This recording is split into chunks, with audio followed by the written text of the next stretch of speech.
Côte d'Ivoire, les amis, de vous parler des gens qui sont contre ce qui se passe actuellement. Et en Côte d'Ivoire, il y a beaucoup de voix qui s'élèvent déjà. On a le président Laurent Gbagbo, le digne fils d'Afrique, le panafricain, son ex-épouse Simone Gbagbo.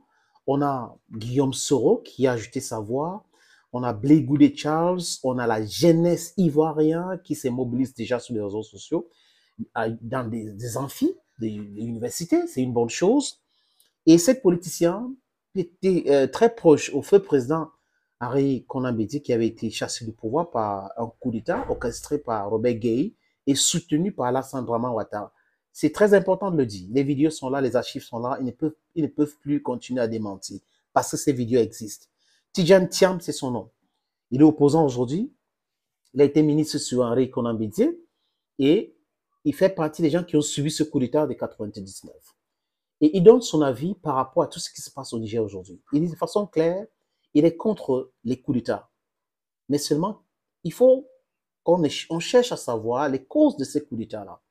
Si vous n'avez pas le budget de l'éducation, si vous faites tout pour que l'éducation ne marche pas, si vous faites tout pour que les gens ne mangent pas, alors qu'il y a une forte démographie aujourd'hui, vous êtes en train de créer les situations de coups d'État.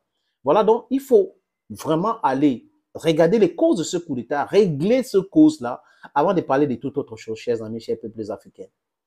Et Tidjane Thiam a accordé une interview dans une chaîne, je crois c'est en Côte d'Ivoire.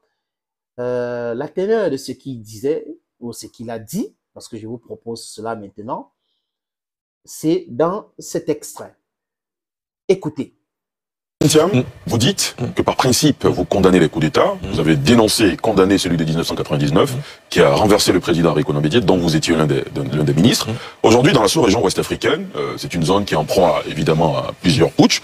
Vous n'ignorez pas cette réalité.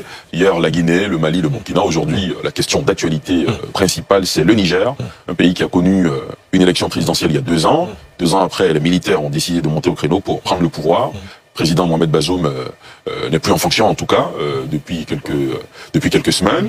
La communauté internationale et la CEDEAO parlent de tentative de putsch parce qu'ils n'admettent pas pour l'instant. Quelle lecture faites-vous justement sur cette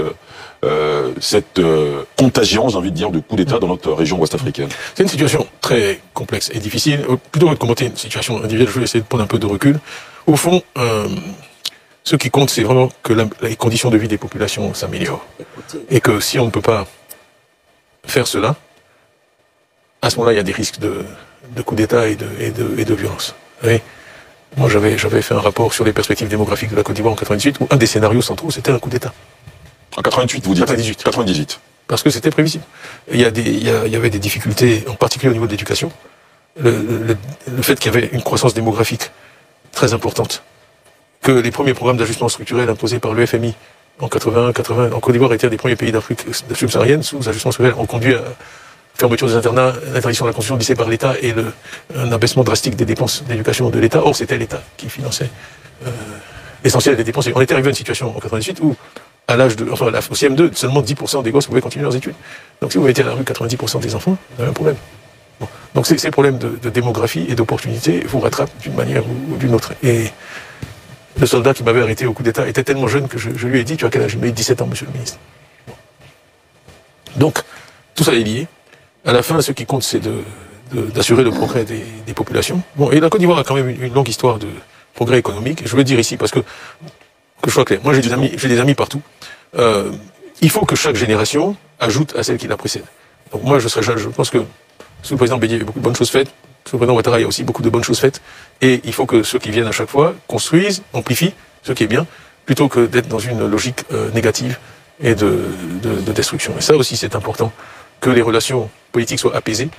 Parce que si on est dans une logique vraiment on peut être adversaire sans être ennemi. Adversaire sans être ennemi. C'est 2 mots vraiment très différents. 2 mots qui ont leur sens. Oui. À ce moment-là, on peut avancer. Adversaire, la cohabitation impossible, on peut regarder dans la même direction. Absolument, on se réunit, voilà, c'est la guerre, on se tire dessus. Voilà. Exactement. Donc, vraiment, je pense que la maturité et le développement viennent si on peut faire des progrès continus, sans à-coups, sans recul. Et donc, effectivement, ces coups d'État, quelles que soient les bonnes intentions de leurs perpétrateurs, finalement, déstabilise les choses. Parce que la communauté internationale porte un regard très négatif là-dessus. Et il y a même un risque supplémentaire qui est que se développe de plus en plus la perception que c'est l'Afrique francophone qui a un problème. Parce que le dernier coup d'État en Afrique subsaharienne anglophone date de 93 au Nigeria. Ça fait 30 ans. Bon.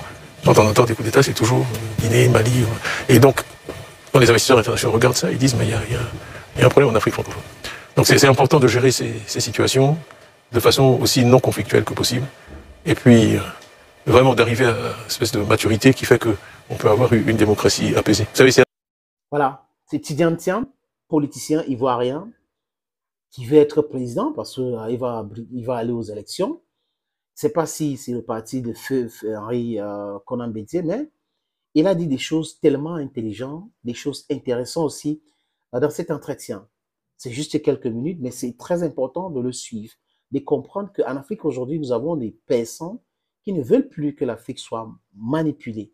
Les Africains peuvent décider d'eux-mêmes, peuvent réfléchir d'eux-mêmes.